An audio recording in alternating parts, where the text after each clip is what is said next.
Hello everyone. I know that all of you are eager to go back to school, but it is quite impossible because of this pandemic. Anyway, since we have to move on with our studies, I thought I would do another video. So today we are going to talk about the other drama in your syllabus, The Bear. So the question we are going to discuss today is: the play The Bear by Anton Chekhov is a farce. Comment using relevant examples from the drama. So, like we did in all the earlier videos, the first step is to find out keywords. So, in this question, important words are farce and examples. Before we move on to discuss about how to build up the answer, we must understand what is meant by a farce. Here in this slide, I have pointed out two definitions by which you can understand about the word. Farce means humor created by improbabilities with little regard to regularity. So when you go through this drama, you will be able to find many places which are improbable. We are doubtful whether these kinds of things actually happen. And the next one is: fast is an event or situation that is absurd or disorganized. When you were doing the drama, I think you have learned that this is a one-act farce which was written to laugh at the weaknesses of aristocratic people in Russia. So actually, this drama is full of absurd or unbelievable situations where the spectator or reader is able to laugh at these characters. There are many ways that we can prove this drama to be a farce. There are various situations which are absurd and unbelievable. Then the characters of this play also create humor when they behave in the drama. Not only that, throughout the drama, the playwright is able to portray many weaknesses of people, especially Smirnov and Popova. In the next slides, we will discuss how the situations, character behaviors, and their weaknesses help to make this play a farce. When the play started, we could see Popova and Luca in the dressing room, and Popova is in mourning.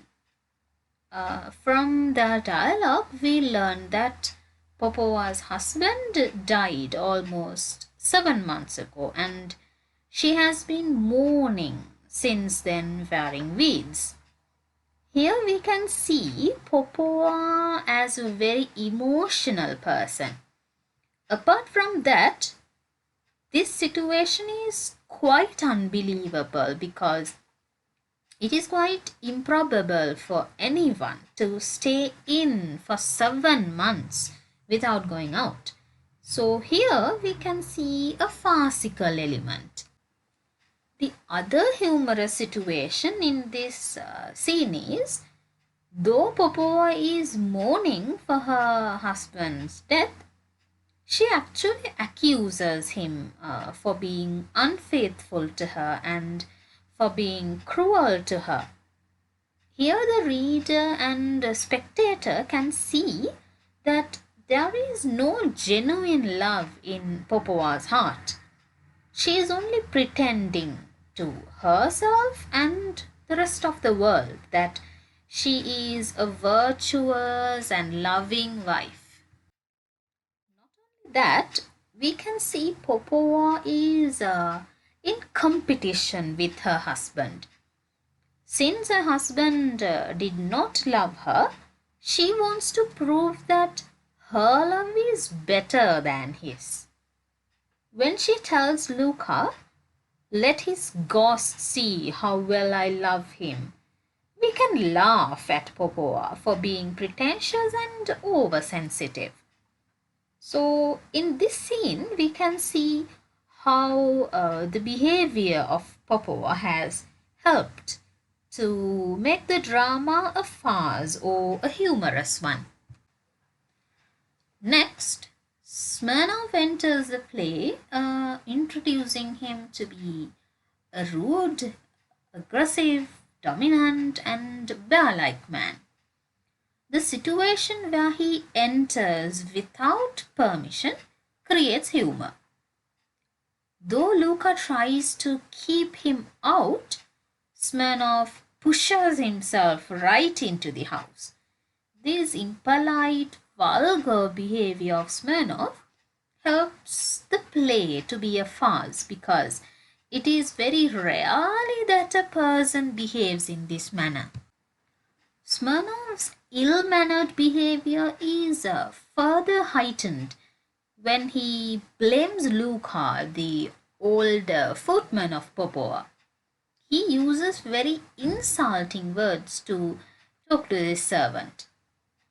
The words he uses also prove that this is just a farce meant to laugh at people. After meeting Popova, Smirnov requests her to pay 1,200 rubles, which her dead husband had taken as a loan from Smirnov. Popova declines this request and tells Smirnov that she doesn't have the required amount of money today, but she will pay it the day after tomorrow. Then the verbal fight begins. This eventually leads up to the climax of the drama. So here too, from Smirnov's behavior, we can see how humor is evoked in the bear. In the ensuing dialogues that follow, the reader is able to witness certain character traits and weaknesses of both Smirnov and Popova.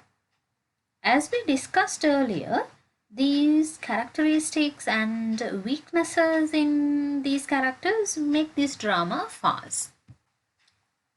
You may find out pretentious, aggressive, strong, and inconsistent behavior of Popova, then vulgar, chauvinistic, aggressive, and abusive behavior of Smirnov. Though Popova and Smirnov had met each other on that very day, they act like born enemies at first, but later change their feelings to love. In the next several slides, we will talk about how these characteristics are brought out and how they evoke humor to make this drama a farce. Smirnov's attitude for women is quite unbelievable. He has very hateful attitude towards women. I think you can remember when Popova refuses to pay the money on that very day because she doesn't have that much money. Smirnov gets angry and accuses the whole womankind. Here we can understand how chauvinistic he is. He underestimates and looks down upon womankind. His ill-bred manners are also revealed from the way he speaks. So his attitudes and way of behavior make us laugh at him. In the next slide, I will discuss some examples. In this slide, I have taken some lines from the play. When Popova says that she is unable to pay her attention to money matters because of her husband's death, Smirnov considers it as silly feminine logic. And then he attributes many negative qualities to women, saying that they are dishonest, crooked, insincere. He further states that Women are unfaithful. Here we can see how low Smirnov thinks women are. So here his attitudes and his manner of speech evoke humor. This aggravates Popova, and then Popova moves on to describe the unfaithfulness of mankind. This childlike fight of these two adults actually make this drama a farce. Another very interesting incident in this play is when Smirnov tells Popova that even though she has buried herself between four walls, she has not forgotten to powder her face. This reveals how women are very conscious of their appearance, and also that her sorrow for her husband's death is not that intense. Here, Smirnov reveals pretentious behavior of Popova. The verbal fight finally intensifies, and both Smirnov and Popova accuse and insult each other. Popova calls Smirnov a boar, a bear, and a monster. Then Smirnov says that she is not spared because she is a woman. He suggests that they should solve this issue by engaging in a pistol fight. Popova agrees and brings some pistols which belong to her late husband. But what is absurd is she asks Smirnov to teach her how to fire. Can you imagine an enemy teaching the other how to shoot? That is why I told you earlier that this is a farce or a play with ludicrous situations. All of you know that when Smirnov met Popova for the first time, there was contempt and hate towards her. But later, when she agrees for a pistol fight, Smirnov starts to admire her and then he falls in love with her. You have to keep in mind that all this has happened within a matter of minutes, not more than an hour. So we can see how quickly Smirnov's ideas changed. This inconsistency of Smirnov's character brings humor into the play and makes it a farce.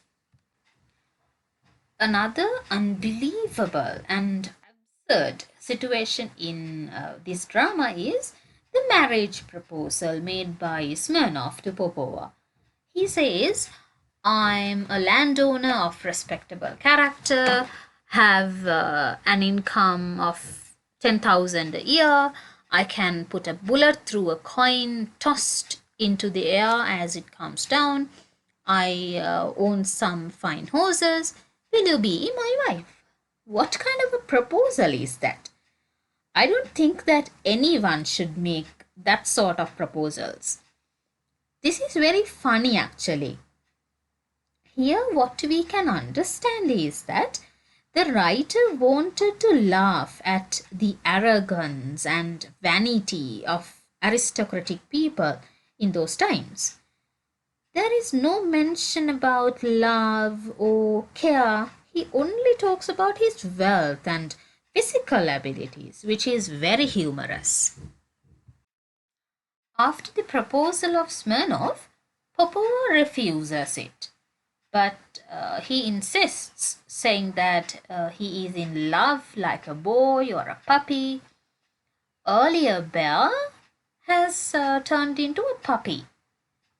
This also brings out humor. Further, after declining the proposal, Popova asks Smirnov to leave her house. But when he actually does, then Popova asks him not to go. Here we can see that she vacillates and she is unable to take a decision. This inconsistency also brings out humor because I think you can remember that when the play started, she vows to be single and bury herself in the house, but later she becomes a prospective bride. This situation is very humorous and the behavior of Popova is absurd. So, as a final fact, we will turn back to Smirnoff's character. I think you can remember that Smirnov breaks several chairs in Popova's house. This is also absurd. When he is filled with strong emotions like anger or love, he is unable to control them. As a result, he breaks the furniture. This tells us that Smirnov is guided by desires. This breaking furniture is also very funny. So now you can understand why we can call this play a farce, because there are many situations where we can laugh and they are absurd and unbelievable. Then we can move on to write the conclusion of this answer by mentioning some points you have discussed and mention that because of those facts you can say that the drama bear is a farce. So that is the end of today's video. Hope you like the video. If you do, press the like button below, and if you still haven't subscribed to our channel, please do and press the bell icon below. So hope to meet you with another video. Stay safe and have a nice day.